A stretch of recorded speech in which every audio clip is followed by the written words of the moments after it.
Hi, I'm Owen from Rask Australia. Thanks for tuning in to the Rask Network. Before we get into today's show, there are a few things we have to go over. Firstly, what you're about to hear and see is limited to general information only. It's not personal financial advice like you get from a financial planner. Also, it's important to remember that past performance is not indicative of future performance. That means that anything that's happened in the past, or we say today, is not necessarily going to reflect what happens in the future. Lastly, please consider that any of the guests or myself are featuring on this program may have a financial interest in some of the products or shares mentioned. That's enough from me. I hope you enjoyed today's program. Evan, did you know that some people estimate we make over 35,000 decisions every single day? I did. I knew that I learned that in physical anthropology. But the other thing about that question, that statement, is that over 99% of them, we don't actually know we make. They're automated. They're automated. By our brain. Correct. And by our experiences, by our biases, by our overall just being human. I mean, the decision about how I interact with you, how I communicate to you, my brain is doing that decision making, because it's choice, right? How I talk to you is choice. My brain does it automatically. I don't have to think about it, because if we did, we wouldn't be able to function. It would be, think about an old analog, system. It's very, very slow. So digitization is basically just turning those 35,000 decisions that we make into an automated system. All right. Well, before we get ahead of ourselves, I'm Kate Campbell, the host of the Australian Finance Podcast. I'm joined by my friend, Evan Lucas, the author of Mind Over Money. And today we're talking about how to use technology to improve your life, in particular, your financial life, reduce a bit of decision fatigue, put things on autopilot, and just make sure you've got more time for the fun stuff, like traveling or reading a book. I know that's your favourite thing. Yes, that's my favourite thing. Your favourite thing. I added that in there. just throwing in the personal. and that's exactly what we're here, because what we're here to talk about is automation. The other thing, the way I look at in the human context of it, routine, right? So human beings can get into routines really, really well, but it requires work. And that's something human beings aren't great at. And that's what we want to talk about. That's why the beauty of technology is that it has revolutioned our life. It does make things easier. We know that. We can easily pick up our smartphones and do a lot of things now that we couldn't even as little as 10 years ago. So that is the next step, is that making routine automated makes that routine even easier to implement. And you're right to talk about that, because I think decision fatigue is a fascinating one, because one thing that we've spoken about in previous episodes is inaction, and then having inaction that also has, incorrect decision making. If you can automate and take the decisions away from yourself, you can get away from inaction, and you can also get away from not just decision fatigue, but the basic human emotion of how we feel when we're wrong. Because being wrong, no one likes to be wrong, and nobody likes to find, because wrong equates to loss, and loss leads to an idea of scarcity, an idea of I no longer have. And that's what we're going to talk about today. Yep. So as an absolute picture of New World automation, being the generation that you're in, what are the steps that you've taken over the last 3 to 5 years to find yourself automating your monetary life? I'm not going to go to your own personal life, but what have you done in your monetary life to automate yourself? Yeah, I've got an AI robot right here running the podcast, but in the rest of my financial life, I have automated some of my investments where I can automate to have regular direct debit contributions made. So that happens behind the scenes. I just need to make sure the money's in the account, and bam, it happens every month. I also split some of my paycheck each month, so that happens automatically based off percentages. I might say that I want 10% of my paycheck, or a few $100s every month, to be automatically put into a savings account when my paycheck hits my bank account. I also automate things like emails. So when I receive emails from share registries, they automatically get forwarded into particular folders so I can see them when I need them. And I also automate some savings. So if I have a savings goal, I've talked on the podcast about my Christmas savings bank account, that every year I like to have an automated savings plan. So every month, X amount of money is transferred into my Christmas savings account. So when I get to November, December, when I'm ready to buy presents, it's all there ready to go. What about you?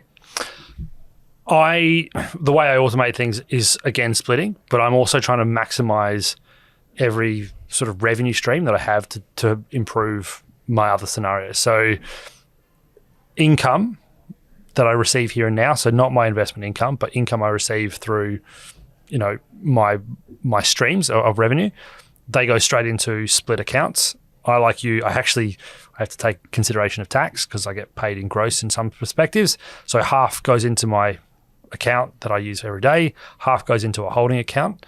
Then I have splits up to also for other things. Some of it goes to my investment account, some of them goes to other things that I do with, but it's all automated and I don't have to worry about it. It also means that I know that when I see, because all I look at in terms of when I open my bank account is my transactional account, what I've got for inverted commas today. If I've seen that gone up, I know that every other account has moved in the right direction. And therefore it immediately puts me in a state of going, yep, fantastic. My money's working for me. It's offsetting my interests for my home loans. It's investing in a way I want it to do, and so on and so forth. It also, the way I look at that and what I love about it is that it stops me from my own biases, which is, I do get and enjoy getting a little bit into the nitty gritty and possibly making decisions I shouldn't make, like investing in something that I shouldn't. It takes that want away from me, which is a good thing. It allows me also to stop. I mean, I always do it anyway, but it means I don't have to mental account. I don't have to worry because the worry is not there because it's actually happening by technology. So that's how I automate my things.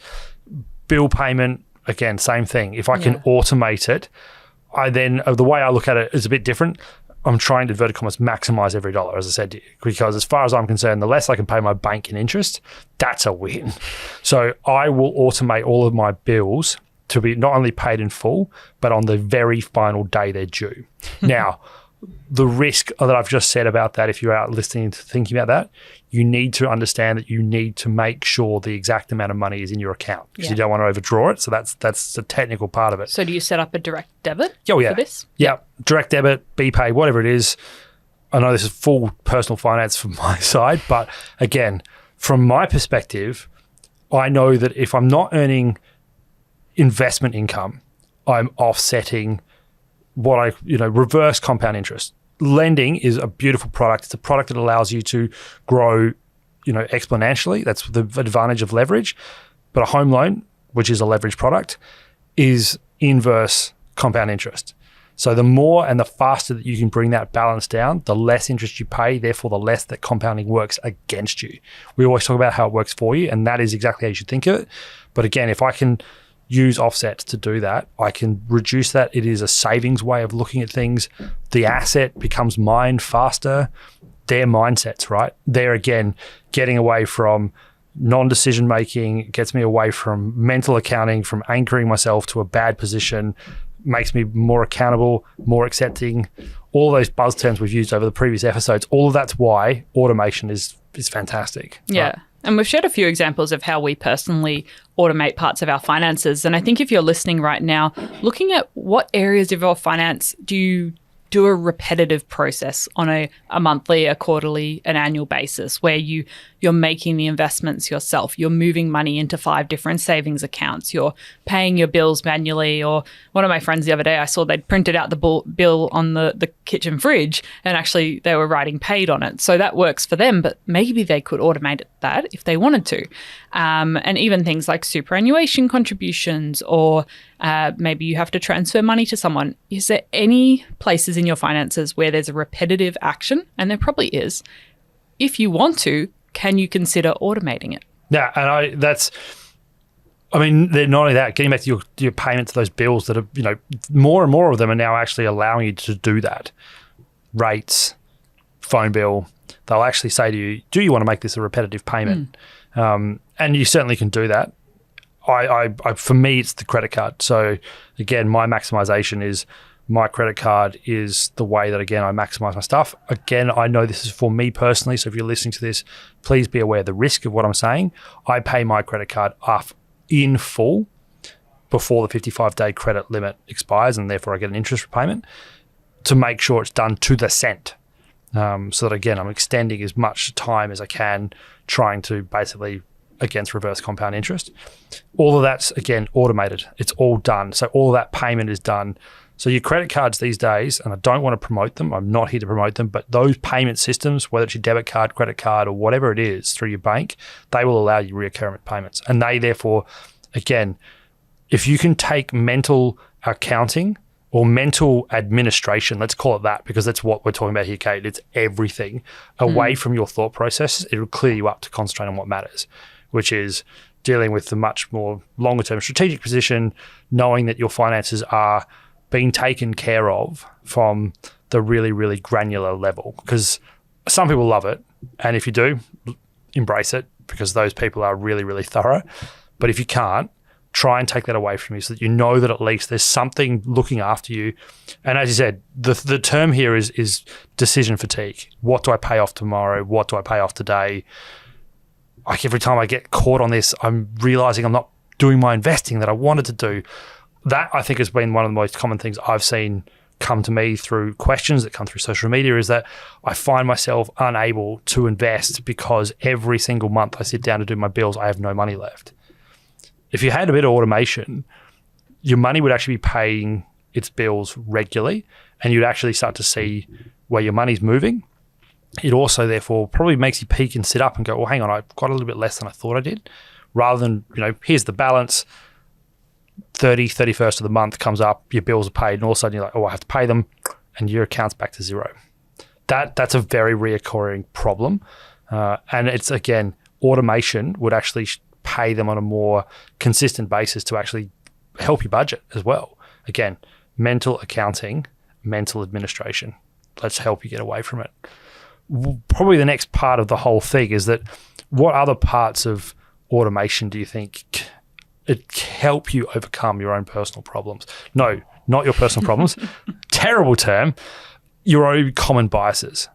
Have you found that automation has actually got you away from doing things that you knew in the past you would do, which was manual, which automation can help you get away from? Yeah, I think the big thing it's solved for me is that information analysis paralysis, where every month I'm like, oh, should I invest in that ETF this month? Or what about that share? Or what about that other investment? Or should I just save it for this other goal I'm working towards? And when I work out what my plan is and I'm able to automate those investments, then it's not a new decision every month. Mm-hmm. Some months I might want to pause or redirect the money because I have a different goal or my priorities have changed, or for some reason it's a more expensive month because the shower broke down and I had some more bills. But I think of ways that I can overcome my personal analysis paralysis, where, and maybe shiny object syndrome, where I just, there seems like new opportunities and new things to try.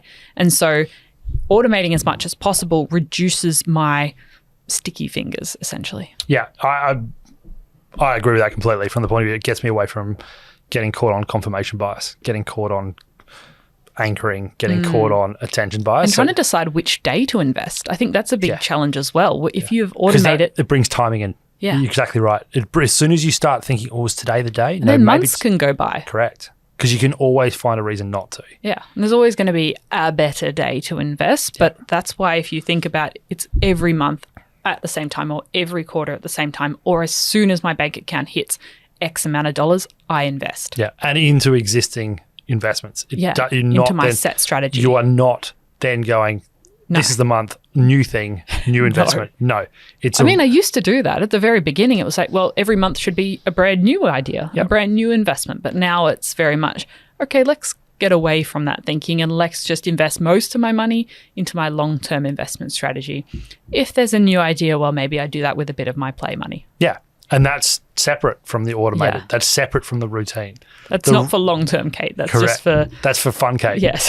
That's for Kate that has and enjoys playing with $1,000 here and there. That's not, the goal that you're trying to get with your career. And that's for me, I think, the most important thing about the revolution of automation, and particularly now that costs on those systems are so much lower. I mean, once upon a time, automation was almost impossible. You still had to ring up your broker, or if you were going through CommSec and NAB trade, it didn't exist. And that's even as long as 7 years ago, right? Yeah. We have so many advantages now. And it just gets past The issue, the issue I would come back to is if you have things automated, like Kate just pointed out, if you have that ability to stay away that 90% of your investment or your savings or whatever that pool is done automated, it gets you away from the GameStop problem. It gets you away from getting calls up in manias, whatever that happens to be, because it takes decisions away from you, which is a good thing. You've made a decision to automate, to create a routine, to create a long-term goal, but it also takes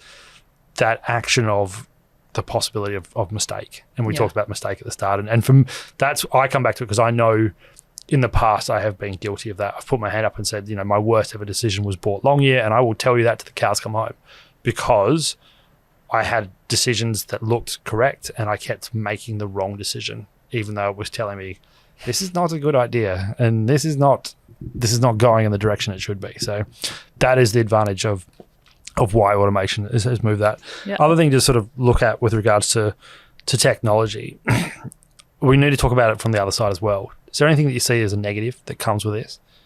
Technology absolutely makes it easier to change your portfolio. You can just log into your brokerage account right now and decide, I'm just going to sell everything and do something else.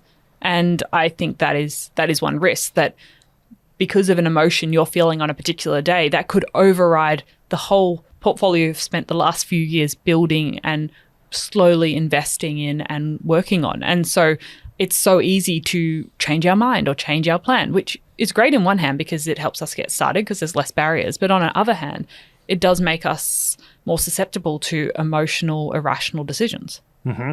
Yeah. For me, the catch with automation also is it can also lead to a set and forget, which is what we're sort of somewhat promoting here.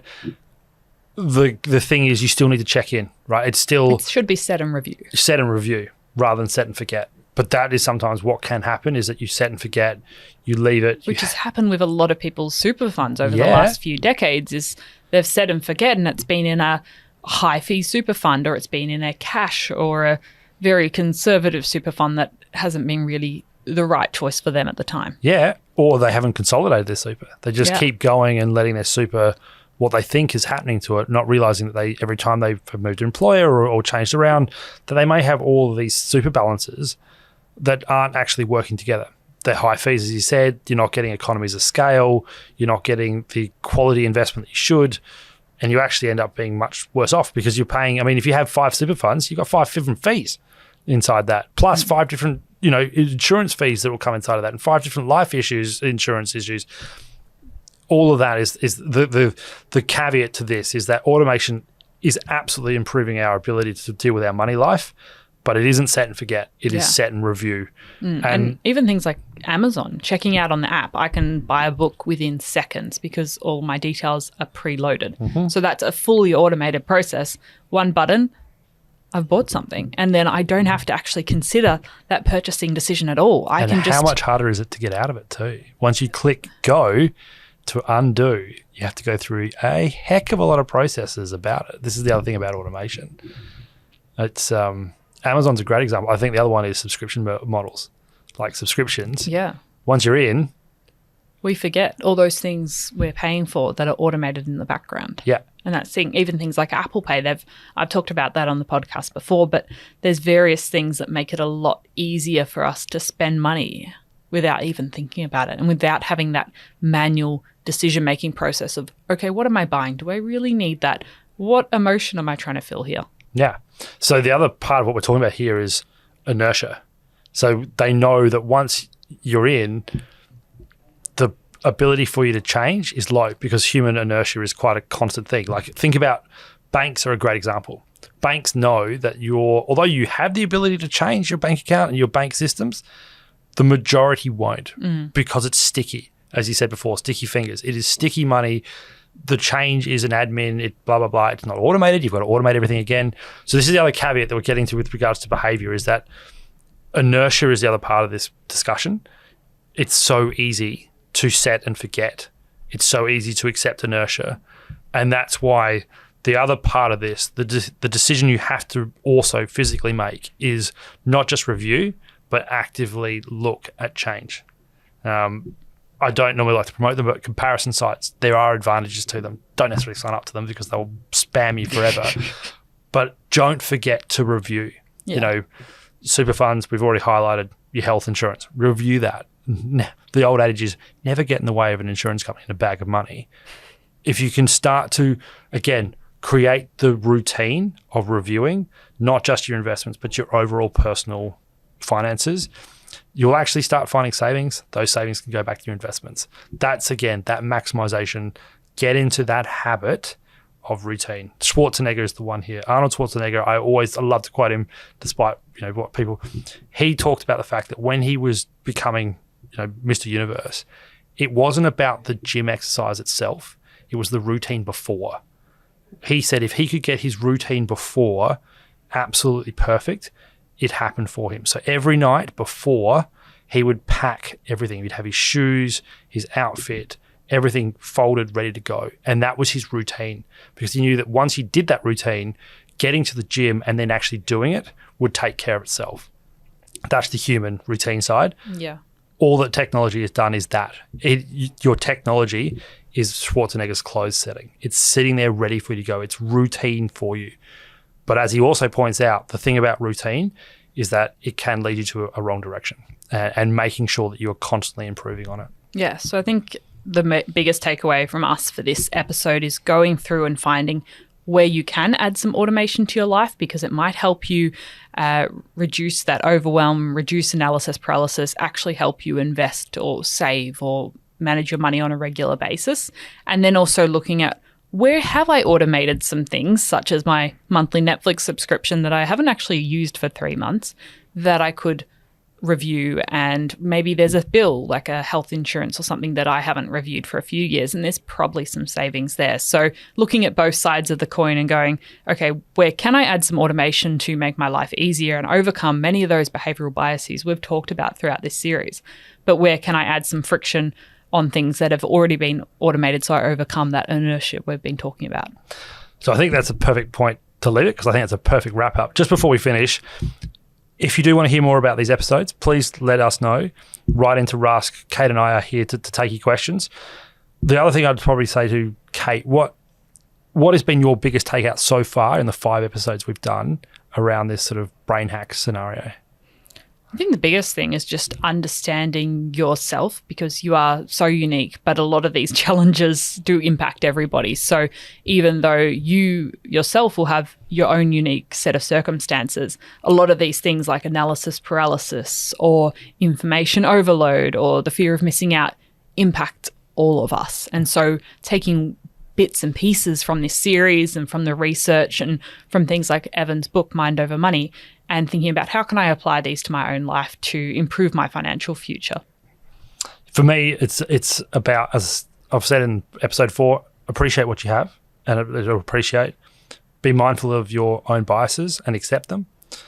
Also, for me, the other main sort of biggest takeout I've had over this whole period and this whole series is you are unique. And because you're unique, what's right for you is for you and not for other people.